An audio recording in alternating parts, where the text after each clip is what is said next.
Welcome, Patriots, to Common Sense for America. I'm Bruce Rutherford.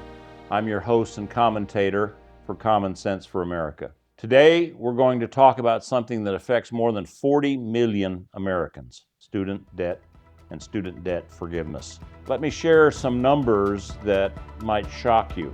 The Biden administration has already forgiven about $127 billion in student debt. Just think about that number for a moment. That's more than NASA's entire yearly budget. Now, there's some debt forgiveness that has happened through programs Congress has already approved, such as the income-driven repayment plan that forgives loans after 10 years of regular payments for low-income borrowers. There's also a program for public service employees to have their loans forgiven. And yes, Congress has stepped in where private colleges have gone bankrupt or were caught defrauding students or being less than completely honest about their loan programs. Now, these make sense, and Congress has already approved those. But still, the numbers get staggering. Even after all of this forgiveness that we've just discussed, Americans own $1.7 trillion in student loans. That's right, trillion with a T. Nearly 43 million Americans are carrying this burden. Most of it, about 1.6 trillion, is owed directly to our federal government. I mean, the average borrower owes almost $38,000. This raises some serious questions we really need to think about, and open your mind to these questions. Should the federal government be making student loans in the first place? And if they do, should they be forgiving them, even for the poorest borrowers? What do we say to the nurse who has worked double shifts for years to pay off her student loans? What do we say to the parents who sacrificed everything to put their kids through college? What do we say to the student who chose a cheaper state school to avoid debt or has already paid off his or her debt? Now, let me share a personal example. So my son has a degree in cultural anthropology from a very prestigious university. He's fortunate.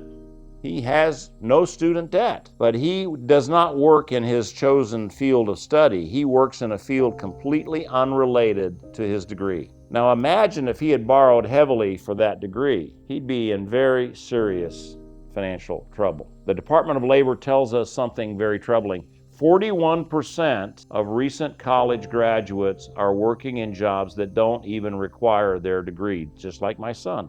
What message does loan forgiveness send? Does it say your signature on a loan document doesn't matter, that you can dishonor your promise to repay? Does it say that somebody else will always pick up the tab, that you're not responsible? Common sense tells us that we need to end these federal student loan programs. But, and this is very important, we still want to encourage education in fields our country desperately needs. Now, here's what we should do instead. Let's create a merit-based scholarship program for STEM degrees: science, technology, engineering, and math. Let's take the top 10% of SAT and ACT scores and offer them scholarships. Give them full scholarships, no loans needed. Just one catch: they need to maintain their grades and stay in those critical STEM fields: science, technology, engineering, and math. They could even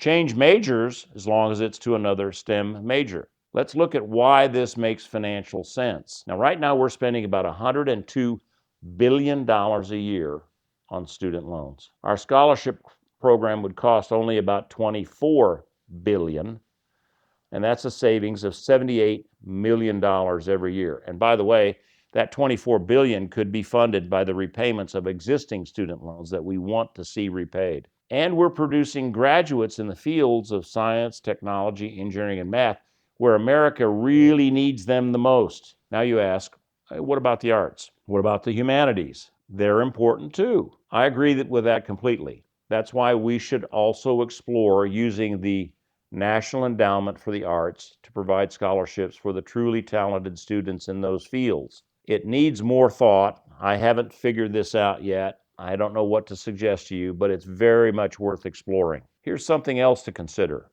The Federal Reserve tells us that student debt is crushing an entire generation. They can't buy homes, they're putting off marriage, they're not starting businesses, and they're not saving for retirement.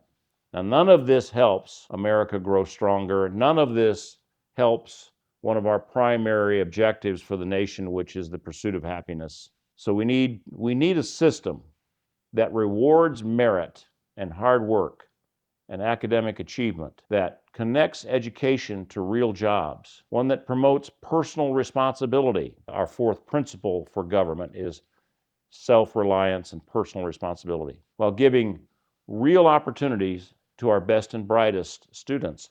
We're not forcing people into this, but it is something that our nation really needs.